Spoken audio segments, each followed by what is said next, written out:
Bharatiya Janata party को लोग election machine कहते हैं। एक चुनाव खत्म हुए नहीं, दूसरे की तैयारी शुरू।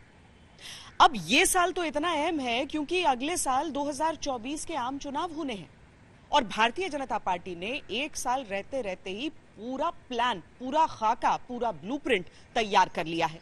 प्रधानमंत्री नरेंद्र मोदी कितनी रैलियां करेंगे, कहां कहां प्रचार करेंगे, किन राज्यों पर खास जोर दिया जाए, उनका सोशल मीडिया प्लान क्या है, ये सारी चीजें पूरी तरीके से तैयार कर ली गई। तो आज हम श्वेत पत्र पेश करेंगे इसी मुद्दे पर कि बीजेपी अपनी ये तैयारियां करती कैसे। 2019 में जब लोकसभा में हम दोबारा जीत करके आए तो इस ज्ञानियों ने कहा था कि भाई इस 2019 के जीत में क्या है, ये तो 2017 में ही तय हो गई थी, क्योंकि 2017 में यूपी का रिजल्ट आया था। मैं मानता हूं इस बार भी ये ज्ञानी जरूर कहने की हिम्मत करेंगे कि 2022 के नतीजों ने 2024 के नतीजे तय कर दिए। मैं मानता हूं कि 2024 में कहीं कोई स्पर्धा नहीं है।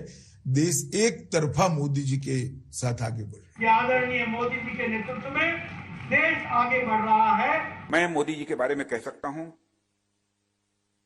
अब वह केवल प्रधानमंत्री ही नहीं है, बल्कि या जननेता ही नहीं है, मैं कह सकता हूं देश के सांस्कृतिक पुनर्जागरण के प्रतीक हैं।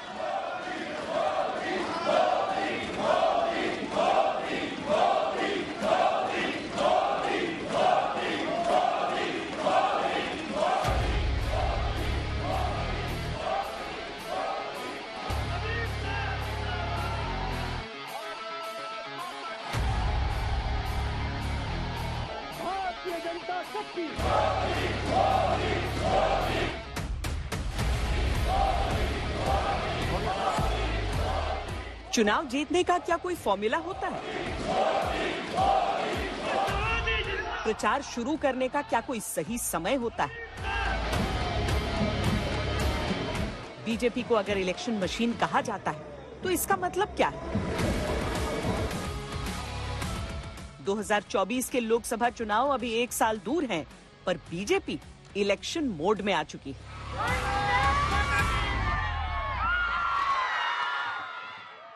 भारतीय जनता पार्टी को इलेक्शन मशीन कहा जाता है, ये एक कॉम्प्लीमेंट लेते हैं आप या फिर आलोचना? ऐसा कि भारतीय जनता पार्टी निरंतर काम करने वाला दल है। बहुत बड़े बड़े संगठन शास्त्री महर्षि जो थे, उन्होंने भारतीय जनता पार्टी के कार्य प्रणाली को गढ़ा है और उस कार्य प्रणाली को तराशने का काम आदरणीय प्रधानमंत्री श्री नरेंद्र मोदी जी ने, देश के गृह मंत्री अमित भाई ने, नड्डा जी ने उसको और तराशने का काम किया। पार्टी निरंतर काम करे, केवल चुनाव नहीं, सेवा के काम। पार्टी निरंतर संगठन को मजबूत करने के काम करती रही। चुनाव के समय में निरंतर काम करना, चुनाव के समय में लगे रहना और चुनाव के तुरंत बाद पार्टी के संगठन को मजबूत करने के लिए और अगले चुनाव की तैयारी के लिए ये काम करने की गुणती हमारे वरिष्ठ अधिकारियों ने हमें दी। और हम एक राजनीतिक दल हैं, तो अगर कोई भी छात्र परीक्षा की तैयारी पहले से कर रहा है तो इसमें कौन सी समस्या है? भाई बड़े बड़े एग्जाम होते हैं, अब मान लीजिए सिविल सर्विसेज का एग्जाम होता है तो वो 2 महीने की तैयारी में नहीं होता है, 1 साल की तैयारी में नहीं होता है, उसकी बैकग्राउंड कई सालों से बनानी पड़ती है। तो उस प्रकार से तो अच्छी बात है। हम तो अन्य दलों से भी कहेंगे कि उन्हें भी इस बात पर तैयारी करके रखना चाहिए। वोटर का मिजाज बदला है, वोटिंग का पैटर्न बदला है। वोटिंग मशीन की बीप से लेकर सोशल मीडिया के लाइक्स और कमेंट्स तक चुनाव लड़ा जाता है।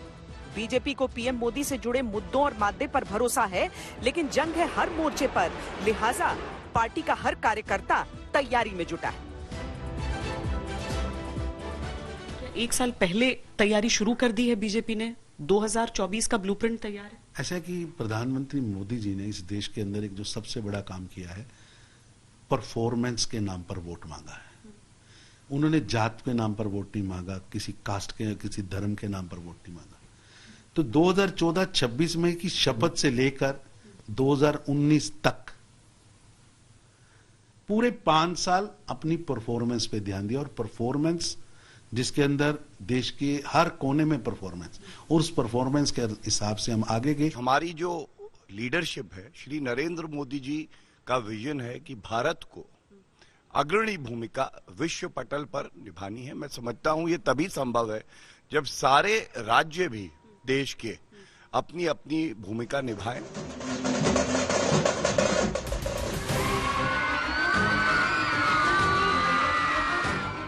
बीजेपी को 2024 का मतलब अच्छी तरह मालूम है। अगर जीते तो वो सिर्फ जीत नहीं होगी, इतिहास का नया अध्याय होगा। ऐसा इतिहास जिसकी नींव में दीनदयाल उपाध्याय से लेकर अटल आडवाणी के दौर तक की मेहनत शामिल होगी।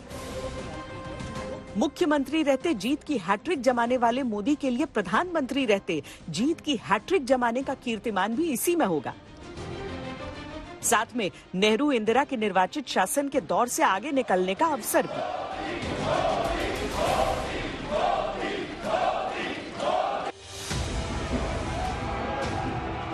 विपक्ष पर मानसिक बढ़त लेने की कवायद कहिए, 2 कार्यकाल के दौरान ब्रांड मोदी से हासिल किया गया जन विश्वास कहिए, या कहिए संगठन की तैयारियों पर अटूट भरोसा, बीजेपी ऐलान की मुद्रा में है।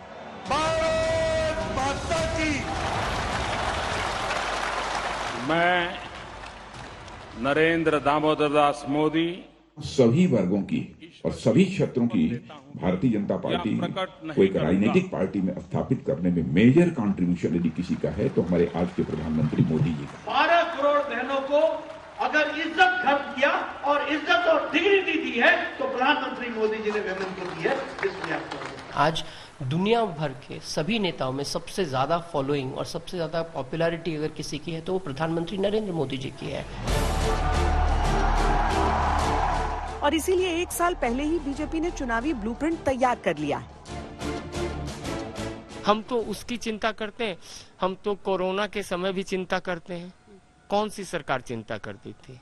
राशन भी पहुंचता है, और बहुत ईमानदारी से हम कहना चाहते हैं कि इस देश में जिस प्रकार से भ्रष्टाचार पे अंकुश लगा है, गरीबों की सेवा हुई है, और जो डीबीटी हुआ है वो तो अद्भुत है ना। जो आज तक का शो होता है अकल्पनीय, अविश्वसनीय, तो ये तो अलग चीज है। तो इस अलग चीज को लेकर हम काम करते हैं। यहाँ कोई भी कार्यकर्ता गांव से लेकर, मतलब मेरा मानना है लोटा से लुटियन की ओर जा सकता है। प्रधानमंत्री मोदी की 100 रैलियों का लक्ष्य है। जहां पहुंच और बढ़त बनानी है, वहां योजनाओं और परियोजनाओं की घोषणाएं होंगी। दक्षिण समेत अन्य जिन राज्यों में पार्टी जीत से दूर रही है, उन पर अधिक फोकस। जो वर्ग बीजेपी से दूर रहे हैं या कम जुड़े हैं, उन्हें योजनाओं के जरिए पार्टी से जोड़ना, जिनमें महिलाओं, अल्पसंख्यकों और दलितों समेत ओबीसी वर्ग पर अधिक ध्यान। संगठन के पदाधिकारियों से लेकर मंत्रियों तक सबको विशेष जिम्मेदारियां। केरला में भी भाजपा गठबंधन की सरकार बनेगी।